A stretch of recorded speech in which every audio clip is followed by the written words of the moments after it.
السلام علیکم اور K2 ٹائمز میں خوش آمدید. میں ہوں آپ کی میزبان مناہل اوان اور آج ہمارے ساتھ اسٹوڈیو میں موجود ہیں K2 ٹائمز بیورو چیف ذاکر حسین تنولی صاحب. السلام علیکم. وعلیکم السلام. کیا حال ہے آپ کے؟ اللہ کا شکر. آج میں آپ سے پوچھوں گی موسم کے بارے میں اور سیاسی موسم کے بارے میں, تو آپ نے ذرا دونوں کا بتانا ہے ہمیں. جی جی. ایک تو موسم کی یہ صورتحال ہے کہ گزشتہ 2-3 دن سے وقفے سے شمالی علاقہ جات اور اسلام آباد میں بھی ہلکی بارش ہوئی ہے, جس سے جو موسم ہے وہ تقریباً ٹھنڈا ہو چکا ہے. بالکل.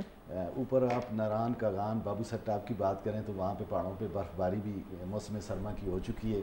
وہ موسم تو دن بدن سرد ہوتا جا رہا ہے. اب جہاں تک سیاسی موسم کی تعلق ہے تو سیاسی موسم بھی جو ہے وہ بس تقریباً سردی کی طرف ہی جا رہا ہے, کیونکہ یہ جو الیکشن ہے, چونکہ الیکشن کمیشن کا کہنا ہے کہ یہ الیکشن ہم جنوری میں کروا سکتے ہیں, تو آپ جنوری میں الیکشن کی بات کریں تو شمالی علاقہ جات اور خیبر پختونخوا کے زیادہ تر علاقوں میں جنوری میں تو برف باری ہوتی ہے, وہاں پہ تو الیکشن ہو ہی نہیں سکتا.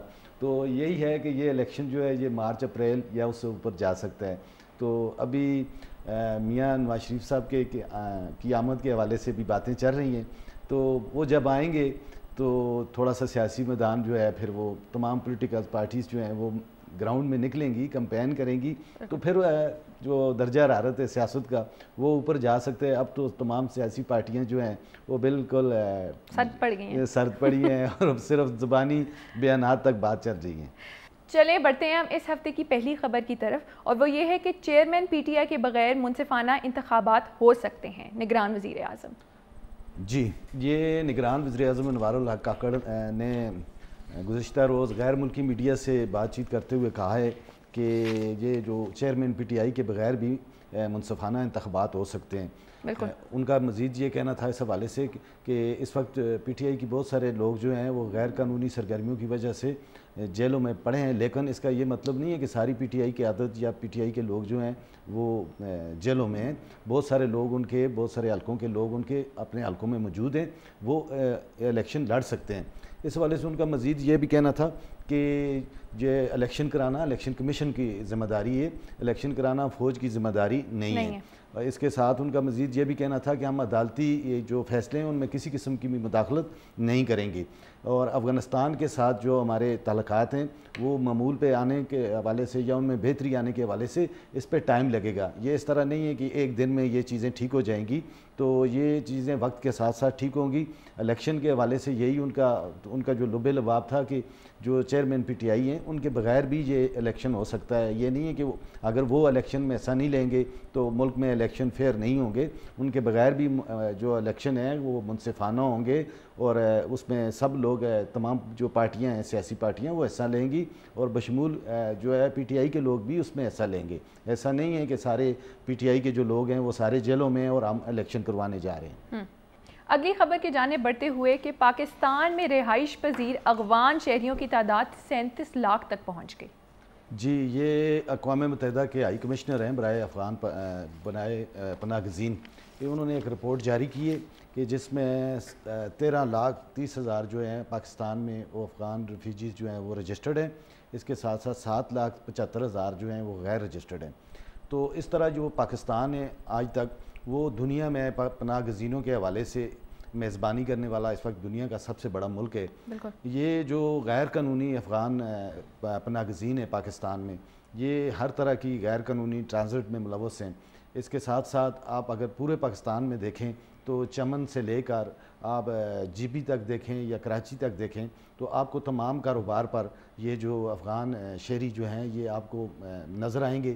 اور اس میں یہ ہے کہ یہ نہ تو کسی قسم کا کوئی ایف بی آر کے ٹیکس نیٹ میں نہ یہ کسی قسم کا کوئی ٹیکس دے رہے ہیں. اور اس کے ساتھ ساتھ یہ جو پچھلے دنوں جو ڈالر کے حوالے سے اوپر ڈالر روز بروز جا رہا تھا, تو یہ جو افغان شہریز ہیں یہ ڈالر کے ساتھ ساتھ باقی بھی جو چیزیں ہیں آپ دیکھیں تو بارڈر ایریا جو بھی ہے اس میں آپ کو زیادہ تر جو لوگ اس غیر قانونی ٹرانزٹ میں نظر آئیں گے تو یہ غیر قانونی افغان شہری نظر آئیں گے. تو اس حوالے سے جو حکومت ہے موجودہ حکومت کو اس کو فیصلہ کرنا ہوگا. اس کی بنیادی وجہ یہ ہے کہ جیسے کہ میں نے آپ کو پہلے بتایا کہ پاکستان دنیا میں پناہ گزینوں کے حوالے سے میزبانی کرنے والا دنیا کا سب سے بڑا ملک ہے. اور اگر ہمارا پڑوسی برادر ملک ہے ایران, وہاں پہ بھی افغان پناہ گزین ہیں, لیکن ان کے حوالے سے یہ ہے کہ وہ اپنے جو مخصوص کیمپ ہیں ان کیمپوں میں ہی وہ محدود رہ سکتے ہیں. کیمپوں سے باہر وہ نہ کسی قسم کا کوئی کاروبار کر سکتے ہیں نہ رہائش رکھ سکتے ہیں.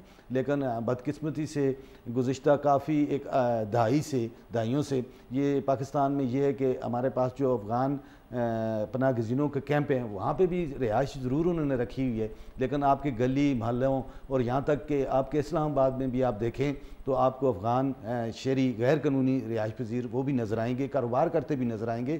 تو جس سے یہ ہے کہ یہاں پہ جو کاروبار مقامی لوگ کاروبار کر رہے تھے وہ بالکل ان کا بالکل ختم ہو کے رہ گیا.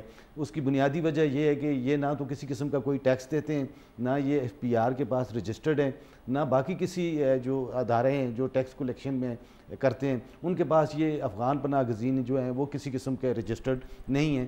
تو یہ دورہ معیار جو ہے یہ ختم کرنا ہوگا.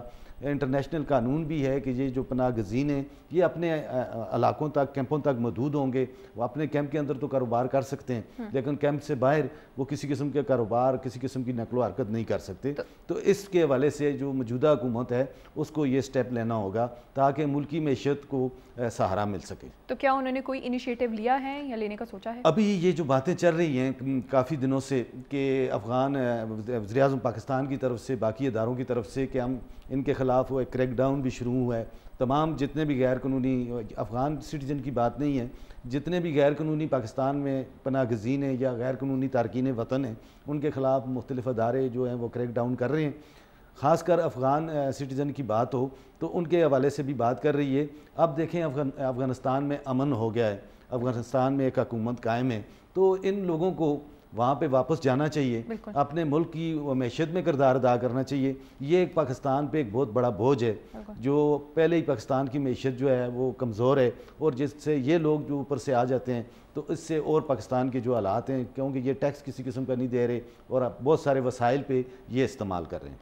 اگلی خبر کی جانب بڑھتے ہوئے کہ ڈالر, چینی, کھاد اور آٹا سمگلنگ روکنے کے لیے مؤثر اقدامات. جی, یہ چیف سیکرٹری ہیں خیبر پختونخوا کے ندیم اسلم چودھری, انہوں نے ایک اعلیٰ سطحی اجلاس کیا ہے کہ چونکہ ہمارا جو افغانستان کا جو بارڈر ہے وہ زیادہ تر خیبر پختونخوا کے ساتھ ہی لگتا ہے اور زیادہ تر جو تجارت یا غیر قانونی جو بھی ٹرانزٹ ہوتی ہے تو وہ تورخم کے راستے یا باقی جو ہمارا خیبر پختونخوا کے ساتھ لگتا ہے اس سے ہوتی ہے. تو انہوں نے خصوصاً طور پہ ڈالر, چینی, آٹا اور کھاد کی سمگلنگ روکنے کے لیے تمام اداروں کے ساتھ ایک اعلیٰ سطحی اجلاس کیا ہے. اس میں یہ ہے کہ یہ جو ہمارے چوک یادگار میں مارکیٹ تھی ڈالرز کی وہ تقریباً اس کے 15-20 دن ہو گئے ہیں, وہ مسلسل سیل ہے ابھی تک. اور باقی جو FIA اور باقی ادارے جو ہیں انہوں نے پہلے تو تورخم بارڈر پہ جتنے بھی کنٹینرز وغیرہ تھے ان کو روکے رکھا ہے. پھر افغان حکومت نے انسانی ہمدردی کے حوالے سے اعلیٰ سطحی اجلاس ہوا ہے تو ان کو جانے کی اجازت دی ہے, لیکن ان کو جانے کی اجازت اس وقت دی گئی ہے جب ان کی تمام کی جامع تلاشی لی گئی ہے کہ ان میں کیا چیزیں جا رہی ہیں. تو اس حوالے سے کیونکہ یہ جو اقدامات کیے گئے ہیں اس سے آپ دیکھ رہے ہیں کہ ڈالر کی قیمت اس کے بعد یہ تھوڑا سا بارڈر کنٹرول ہوا ہے تو ڈالر روز بروز آج بھی ڈالر 290 روپے پہ انٹر بینک میں ہے, تو ڈالر روز بروز 1 روپیہ 2 روپے نیچے جا رہا ہے. تو یہ اعلیٰ سطح کے اجلاس ہوئے جس میں باقی ادارے بھی تھے, تمام سول ایڈمنسٹریشن بھی تھی کہ ان چیزوں کو روکنے کے حوالے سے اقدامات روزانہ کی بنیاد پہ یہ خیبر پختونخوا حکومت جو ہے وہ چونکہ یہ ملکی سطح کا ایشو ہے تو روزانہ کی بنیاد پہ یہ اس کے حوالے سے میٹنگز ہو رہی ہیں. چیف سیکرٹری سب سے ہدایات لے رہے ہیں, ان کو دے رہے ہیں کہ یہ چیزیں جو ہیں ڈالر, چینی, آٹا, کھاد, کیونکہ بہت سارے چیزیں یہ جب ان کی چیکنگ کی گئی ہے تو بہت ساری چیزیں سامنے آئی ہیں کہ ہمارے بہت سارے جو کارخانے ہیں وہ اس طرح کی بلیک مارکیٹنگ میں ملوث ہیں اور یہاں سے آٹا, کھاد اور چینی وغیرہ افغانستان جا رہی ہے. تو جیسے میں نے پہلے بات کی کہ ہم پہلے ہی معاشی بدحالی کا شکار ہیں اور ہماری جو چیزیں ہیں وہ اگر افغانستان سے مغل ہو جائیں گی تو ظاہری بات ہے کہ پھر پاکستان میں مہنگائی کے طوفان تو ہونا ہی ہے. اگلی خبر کی جانب اگر ہم بڑھیں تو فروغ تعلیم مشن یونیورسٹی آف ہری پور کا ہونہار طلبہ و طالبات کے لیے اسکالرشپ کا اعلان.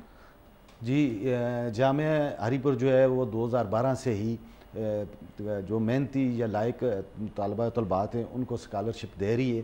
اس حوالے سے جو یونیورسٹی آف ہری پور ہے اس نے مختلف فاؤنڈیشن کے ساتھ مختلف ڈونرز ایجنسی کے ساتھ ہم دیکھ رہے ہیں کہ چونکہ میرا ذاتی تعلق بھی جو ہے وہ ہری پور سے تو دیکھ رہے ہیں کہ وہ مختلف اداروں کے ساتھ مل کے جو محنتی طلبہ و طلبات ہیں ان کے اسکالرشپ کے حوالے سے کام کر رہے ہیں.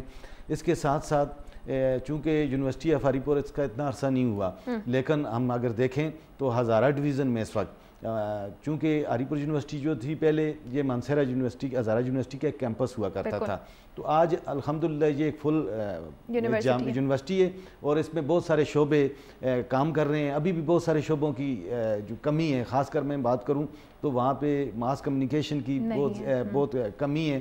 تو میں اس پلیٹ فارم سے یہ گورنر خیبر پختونخوا سے یہ بات بھی مطالبہ بھی کروں گا کہ شہریوں کی طرف سے کہ یہاں پہ ایک ماس میڈیا ماس کمیونیکیشن کا ایک ڈپارٹمنٹ بھی ہونا چاہیے. تو یہ بہت اچھا ان کا اقدام ہے کہ ہم دیکھ رہے ہیں کہ کافی عرصے سے ہر سال یہ کوشش کرتے رہتے ہیں. ابھی جو ریسنٹ انہوں نے کیا ہے تو 3 طلبہ و طلبات کو انہوں نے فل اسکالرشپ کا اعلان کیا ہے. تو بہت سارے طلبہ و طلبات اسکالرشپ پہ ہم دیکھ رہے ہیں کہ چائنا یو کے اور باہر کی یونیورسٹیوں میں بھی جا رہے ہیں.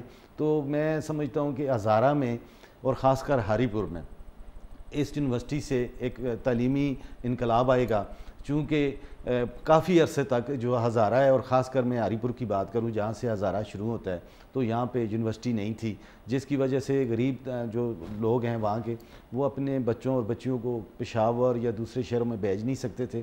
ایک تو اللہ کے فضل سے اب یہ ہے کہ گھر کے نزدیک ہی ان کو اعلیٰ تعلیم کے موقع مل رہے ہیں. آج ہمارے بچے بچیاں جو ہیں ایم فل PhD کر رہے ہیں. تو یہ اسکالرشپ سے یہ ہے کہ آج اس مہنگائی کے دور میں والدین سے بھی تھوڑا جو بوجھ ہے وہ کم ہو جائے گا. بالکل. خبروں کا سلسلہ یوں ہی چلتا رہے گا مگر ایک بریک کے بعد. K2 ٹائمز میں ایک مرتبہ پھر خوش آمدید. خبروں کی جانب بڑھتے ہوئے کہ ہتار انڈسٹریل اسٹیٹ میں جدید CCTV کیمرے نصب کیے جائیں گے. DIG ہزارہ. جی یہ ہتار انڈسٹریلسٹ ایسوسی ایشن کے جو عہدیداران ہیں انہوں نے یہ 9 تعینات DIG ہزارہ ہیں اعجاز خان ان سے ملاقات کی ہے تو اور انہوں نے ہتار انڈسٹری اسٹیٹ میں جو سیکورٹی کے حوالے سے جو ان کی خدشات تھے انہوں نے آگاہ کیا. تو اس حوالے سے جو DIG ہزارہ ہیں اعجاز خان انہوں نے ہتار انڈسٹریل ایسوسی ایشن کے عہدیداران کو یہ بتایا کہ ہمارے پلان میں شامل ہے اور گزشتہ روز IG خیبر پختونخوا جو اختر ایاد خان ہے وہ انہوں نے ہزارے کا دورہ بھی کیا ہے. انہوں نے ہری پور میں بھی یہ جو CCTV کیمروں کا ایک پورا انہوں نے کنٹرول روم بنایا ہے DPO آفس میں اس کا بھی افتتاح کیا اور ایبٹ آباد میں بھی افتتاح کیا. تو انہوں نے کہا کہ یہ ہمارے پائپ لائن میں ہے کہ ہم ہتار انڈسٹری اسٹیٹ چونکہ یہ صوبے کا سب سے بڑا انڈسٹری اسٹیٹ ہے اس کے تمام داخلی اور خارجی راستوں پہ CCTV کیمرے نصب کیے جائیں گے. اس کے ساتھ ساتھ ان کا یہ بھی کہنا تھا کہ یہ جو انڈسٹریلسٹ ہیں ان کے جو پرائیویٹ سیکورٹی گارڈز ہیں ان کو اسلحہ لائسنس کے حوالے سے بھی ہم ایک سفارشات صوبائی حکومت کو پیش کر رہے ہیں کہ ان کو بہت آسان شرائط پہ اسلحہ لائسنس جاری کیے جائیں تاکہ یہاں پہ جو انڈسٹریل اسٹیٹ ہے وہ لوگ ایک پرسکون ماحول میں ایک تحفظ کے ماحول میں اپنا کاروبار کر سکیں. تو یہ جو CCTV کیمرے ہیں میں تو یہ سمجھتا ہوں کہ یہ اتنا بڑا انڈسٹریل اسٹیٹ ہے تو یہ تو پہلے دن سے لگنے چاہیے تھے.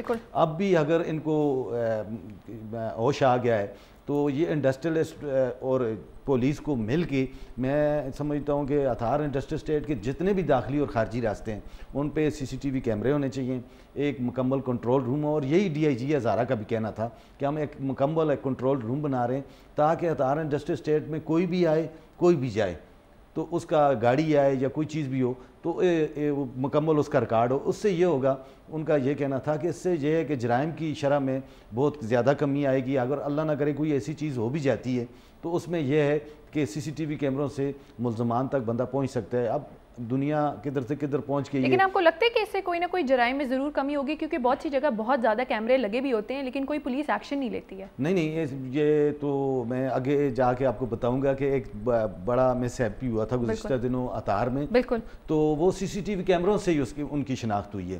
تو دیکھیں یہ بنیادی چیز ہے پولیس کرنا چاہے تو بحث اس کی یہی ہے کہ آپ کو نشاندہی تو ہوگی کم از کم کہ یہ ملزمان موٹر سائیکل پہ آئے تھے, گاڑی پہ آئے تھے, گاڑی کا نمبر کیا تھا, وہ کس سائڈ سے نکلے ہیں. تو اس سے اگر ہم انویسٹیگیشن کی بات کریں تو بہت ساری چیزیں جو ہیں ان سے بلانگ کرتی ہیں, اور یہ بنیادی چیز ہے کہ آپ کا پتہ تو ہونا چاہیے کہ کون آ رہا ہے کون جا رہا ہے. اگلی خبر کی جانب اگر ہم بڑھیں تو وہ یہ ہے کہ ہری پور آرتھوپیڈک یونٹ کی ٹراما سینٹر سے DHQ منتقلی کا حکم. یہ تو میں سمجھتا ہوں کہ یہ تو بہت بڑا ہری پور کے عوام کے ساتھ بہت بڑا مذاق بھی ہے کہ دیکھیں ٹراما سینٹر کی جب بھی بات آئے گی تو وہاں پہ اس کا بنیادی مقصد ہی یہی ہے, مطلب ہی یہی ہے کہ یہ ٹراما سینٹر جو ہے یہ شہر کے وسط میں موجود ہے اور DHQ جو ہے وہ شہر سے باہر ہے. تو روڈ ایکسیڈنٹ ہوں یا باقی اس طرح کے کوئی بھی حادثات ہوں تو سب سے پہلے جو واسطہ آپ کا پڑے گا ٹراما سینٹر میں تو وہ آرتھوپیڈک یونٹ سے ہی پڑے گا. تو جب آرتھوپیڈک یونٹ ہی وہاں پہ موجود نہیں ہوگا تو پھر اس ٹراما سینٹر کا مقصد ہی فوت ہو جاتا ہے. تو یہ مجھے نہیں سمجھ آ رہی کہ اس کو تو مزید فیسیلیٹیٹ کرنا چاہیے, مزید اس میں شعبے لانے چاہیے, آرٹ کے حوالے سے وہاں پہ ہونا چاہیے کہ ٹراما سینٹر ہے کہ بنیادی کوئی بھی ایمرجنسی ہوگی تو سب سے پہلے آپ ٹراما سینٹر میں جائیں گے.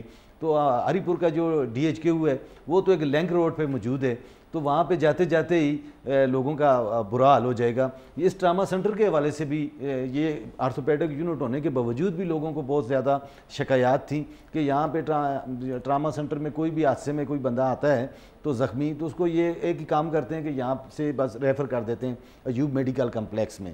تو اب اگر آرتھوپیڈک یونٹ بھی یہاں سے شفٹ ہو گیا تو اس ٹراما سینٹر کا مقصد ہی فوت ہو جاتا ہے.